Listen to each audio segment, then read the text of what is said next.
had gathered together at the camp.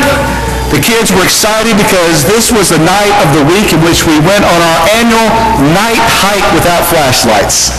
The high school kids loved it at camp. There were 60 or 70 of them. The only ones that would have flashlights would be the counselors.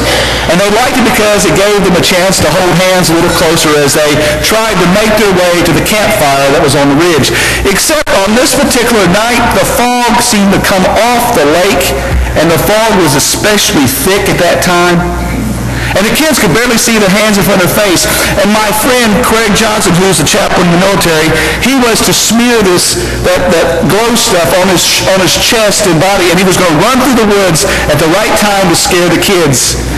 We never really saw Craig. We just heard him in the distance because the stuff he had put on his body started burning, and he ran and jumped into the lake.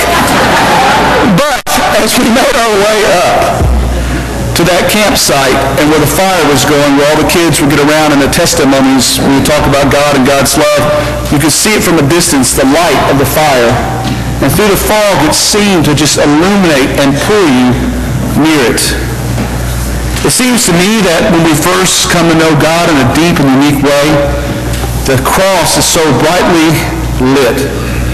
But as time goes on, it seems that if you were coming to know Jesus some 10 years ago or 20 years ago or 30 years ago, as we separate from that time, the cross doesn't seem as brightly lit. And it seems to me that sometimes we even have doubts following where God is leading us. You see, today we talk about Moses, and we set up the story of Moses in these next few weeks and the birth of Moses. But before we even get to the birth of Moses, it's important that we go back just a little bit in time, because the scripture that was read talks about Joseph, and it talks about a time in which they did not know Joseph, and the people were enslaved, and then we find Moses coming upon the scene. There was this people called the Hyksos people that came around 1720 BC.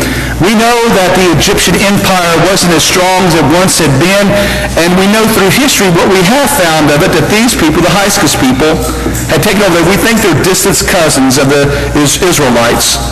Well, as they come on board, this is the time we believe that Joseph was part of being the prime minister, so to speak, and has made his way up.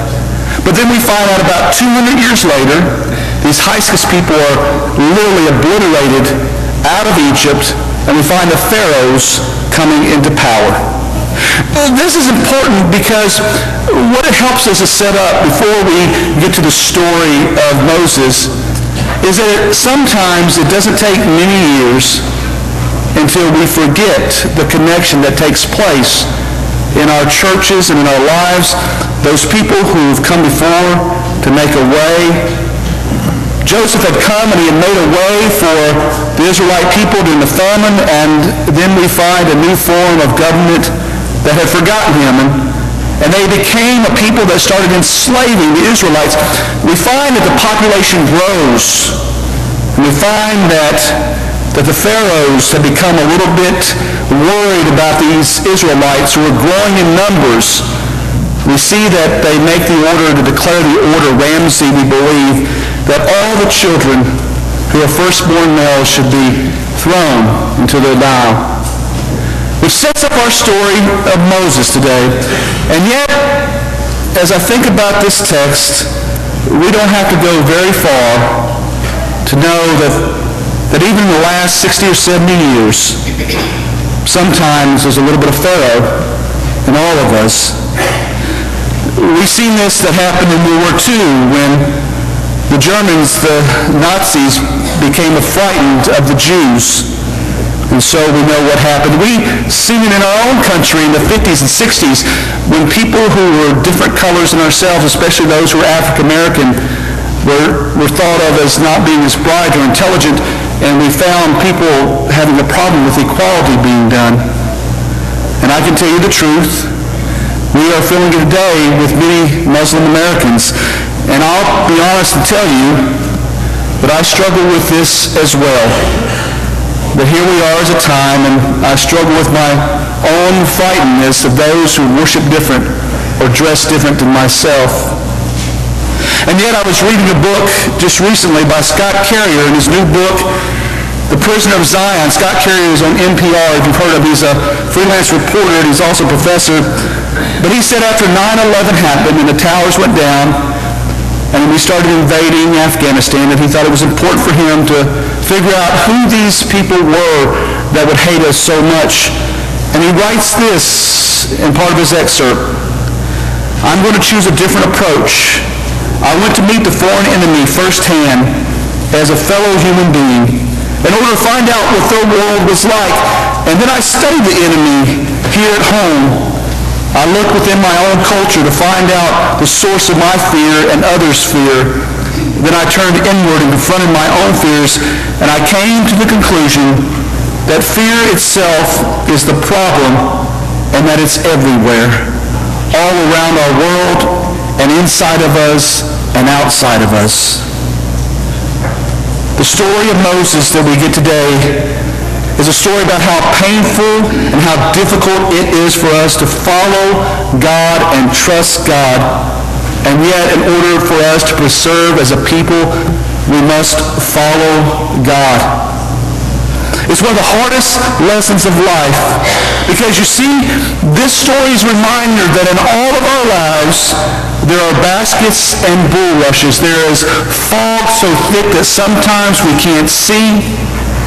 And in the midst, we must trust that God is leading us in this haze of life.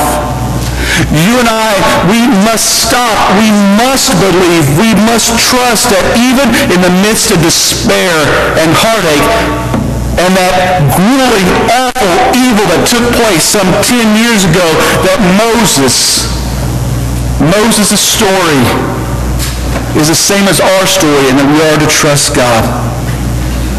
I want you to think just for a moment the story of Moses and how he came into the world.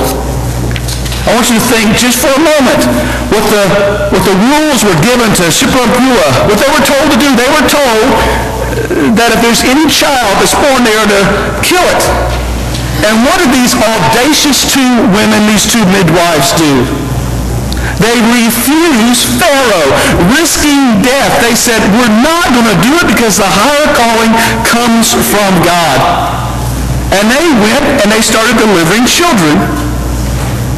Now, of course, they're brought in and some questions are asked, and they just come with excuses. You know, these Israelis, they have babies a lot faster than everybody else. And I guess Pharaoh just said, okay. An act of courage that took place so many years ago. And yet I do believe even today there are acts of courage taking place. I recently just saw on the news about Larry Powell. I don't know if you've heard of Larry Powell. He's the superintendent of schools who gave up his entire, I think, $800,000 salary because he said he had enough in order to help educate children. He said he had had enough and he wanted the children to be better educated. I hope that faith had a role in developing his courage. When is the last time you heard of somebody giving up their entire salary to do the work of God? You and I are called, you see, to trust that in our baskets, in our bulrushes, in our fog, in our mist, that God is still leading the way. But what's interesting about this story, if you think about it just for a second, in the midst of this story, we find somebody who is compassionate, who we never expected in the world. We find Pharaoh's daughter, this princess. Pharaoh's daughter who takes compassion and pity. No matter how many times that Moses' mother probably rehearsed with her daughter to watch that basket float down the river, no matter how many times she talked to her about what she might say to the daughter of Pharaoh who finds the baby, and if she kept the baby, what would happen? No matter how many times that was rehearsed, the baby still had to be put in this basket. And the mother still had to put her baby and her basket into the water. And she still had to trust that the baby wouldn't drown, that Pharaoh's daughter might take pity and raise the child. And all of this starts happening in the midst of this story. But what's even more surprising about this story is that this daughter of Pharaoh